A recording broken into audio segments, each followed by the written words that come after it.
आज की इस गोष्ठी की अध्यक्षता है हमारे अध्यक्ष गणेश जी, हमारे बड़े भाई शंकर जी, हमारे साथी जी, हमारे अध्यक्ष नेता कैलाश जी, हमारे साथी रामचंद्र जी, टोटेकर संतोष जी, जगदम्बा जी, सभागार में उपस्थित सभी सज्जनों, दोस्तों, मैं सबसे पहले विजय जी का इस बात के लिए आभार व्यक्त करना चाहता हूँ। उन्होंने दादा की स्मृति में इस मालिका निकाल कर हम लोगों को उनके विषय में कुछ कहने का और कुछ समझने का अवसर प्रदान किया। यहाँ बहुत सारे लोग ऐसे बैठे हैं जो दादा देवीन्द्र अग्निहोत्री के बारे में नहीं जानते, लेकिन आज उन्हें सौभाग्य प्राप्त हुआ कि तमाम लोगों के जो पुराने लोग हैं उनके मुंह से उनके बारे में सुनकर ये ज्ञान अर्जित हुआ कि कानपुर में ऐसे महान लोग भी पैदा हुए हैं। जैसे हम समाज में चर्चा करते हैं कि देश ने हमको क्या दिया, दादा उन लोगों में से थे जिन्होंने देश को सर्वस्व दे दिया, लेकिन देश दिया नहीं, कभी कल्पना नहीं किया कि देश हमें क्या दे रहा है, देश को सब कुछ। आज राजनीतिक क्षेत्र में जो लोग आते हैं उनसे में विलाप करते हैं कि हमें क्या मिला। राजनीति लेने के लिए होती है, राजनीति लेने के लिए नहीं होती। और जहां तक दादा देवीन्द्र अग्निहोत्री का सवाल है, हम लोग तो समाजवादी आंदोलन के विद्यार्थी जीवन में थे, तमाम आंदोलनों में हम लोगों को फरार होना पड़ा, मुश्किल होना पड़ा। उस समय हम लोगों के विचार रखते थे जहां पर जाकर हम लोगों हमने दादा देवीन्द्र अग्निहोत्री का घर था जहाँ सोने को भी मिलता था, रात में 12 बजे की हो जाते तो रोटियां मिल जाती थी। उधर शाकर मिश्रा का घर था, उधर जगदीश मिश्रा का घर था, और बाद में टीवी में आप देखते हो विनोद अग्निहोत्री पत्रकार तो टीवी डिबेट में आते हैं, बड़े पत्रकार आजकल हो गए हैं, सारा अमर द्वारा के राष्ट्रीय संपादक हैं, उनके घर उस समय विनोद हम लोग बड़ा रहे थे, विनोद उस समय हाई स्कूल का छात्र था।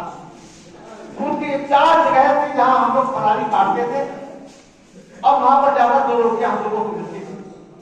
और दादा के सामने जाने में घबराहट होती, वो इतने अक्खड़ स्वभाव में थे कि बात करते करते डांट देते थे। डांट से बचने के लिए हम दूसरे कमरे में विजय के साथ सो जाया करते थे। विजय सोने कहते थे जाओ यार तुम बनाओ ले आओ, हम दोनों खाए और सो गए। और चलते टाइम मुझे पैर चले चले, लेकिन भैया घर बैठो क्या कर रहे हो आजकल, पूरी राजनीतिक जिंदगी के चर्चा के बारे में पूछते थे।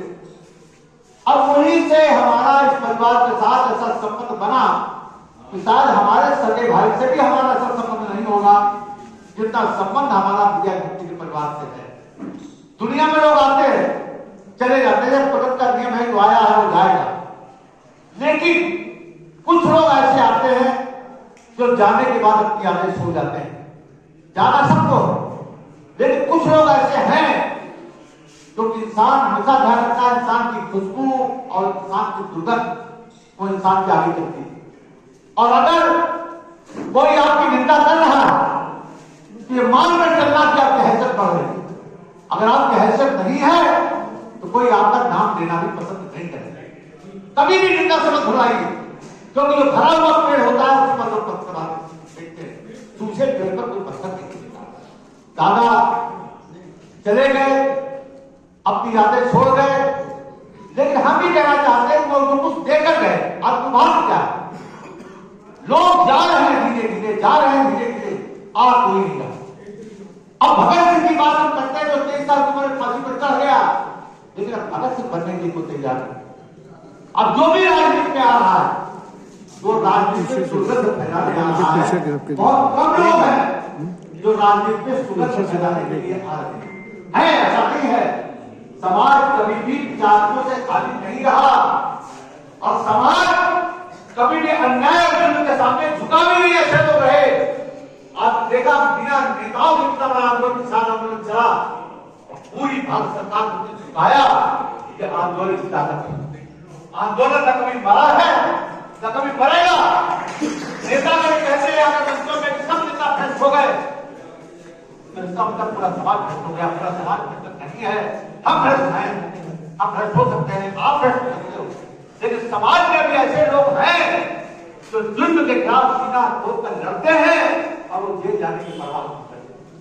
आज हम जेल जाने के भय से, सिर्फ जुल्म के भय से रात दिन धन की इच्छा में लगे रहते हैं। रात धन कमाने की होड़ में हमारा जीवन जो जा रहा है, जा रहा धीरे धीरे सिर्फ धन कमाने की होड़ में जा रहा है। हम कुछ बनना नहीं चाहते, हम समाज में कोई काम नहीं करना चाहते, जिनका हम काम लेते हैं।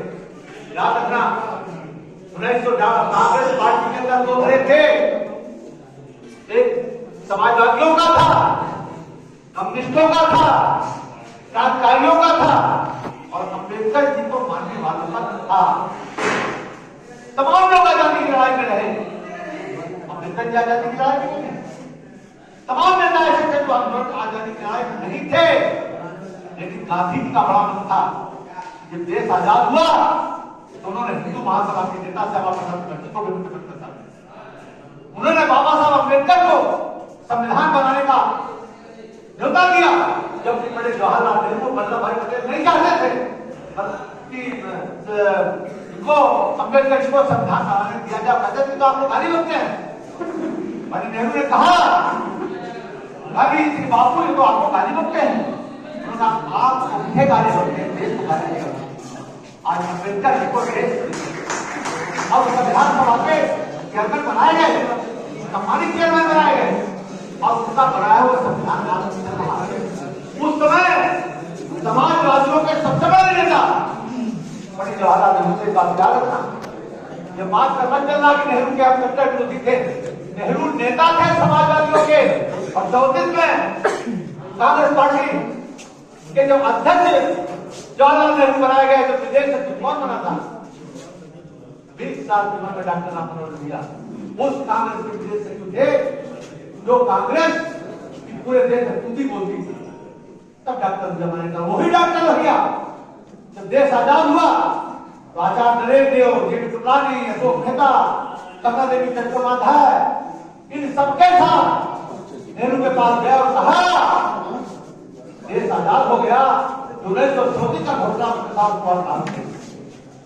नेहरू जी ने कहा बड़ा दबाव, मुस्लिम लीगी भी है, कंजर्वेटिव भी है, हिंदूवादी भी है, जमींदार परस्त भी है, सभी लोगों का भाग में इस सरकार में है। आज मैं उस प्रस्ताव को लागू करूंगा तो सरकार दी जाएगी। आज समय नहीं है तो समाजवादियों ने जवाब दिया था आनंद भवन में बैठ कर कि हम सत्ता हटार करने के लिए नहीं लड़ रहे। हम जब आजादी की लड़ाई में फांसी पर चढ़ रहे थे, काला पानी खेल रहे थे, तो हमारे सपने में कोई नहीं थी कि हमें सत्ता मिलेगी, लेकिन जब मिलेगी तो हम क्या करेंगे, हम इसके लिए लड़। आज सत्ता मिल गई, उस प्रस्ताव को लागू करिए। नेहरू ने कहा लागू नहीं हो सकता तो डॉक्टर लोहिया ने कहा